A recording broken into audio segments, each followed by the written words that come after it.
बिस्मिल्लाहिर्रहमानिर्रहीम, अस्सलामु अलैकुम रहमतुल्लाहि व बरकातुहू। बू से औरत की पहचान करने का तरीका। बू मतलब होता है खुशबू।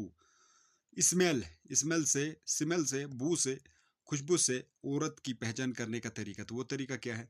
नंबर एक, मछली की बू जिस औरत से आती होगी, जैसे मछली को बू आती है, जैसे मतलब खुशबू मछली में होती है, वो बू, अगर वो खुशबू जिस औरत में पाई जाए वो बंगाली औरत की निशानी है।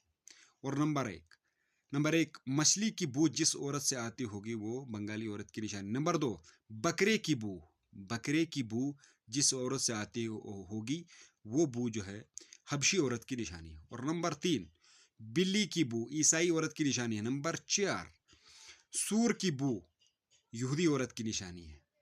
सूर की बू मतलब सूर की जो बू होती है वो वैसी बू अगर किसी औरत से आ जाए तो वो औरत जो है यहूदी औरत है, यहूदी औरत की निशानी। और नंबर पांच, ऊंट की बू मिस्री औरत की निशानी है।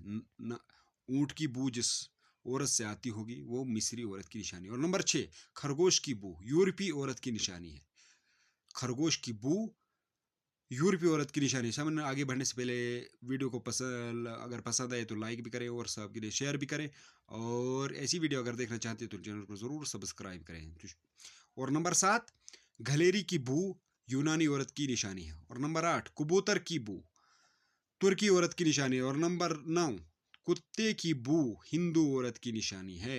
कुत्ते की बू हिंदू औरत की निशानी है। और नंबर दस, शेर की बू नॉर्वे नॉर्वे की औरत की निशानी। और नंबर 11, चूहे की बू फ्रांसी औरत की निशानी है।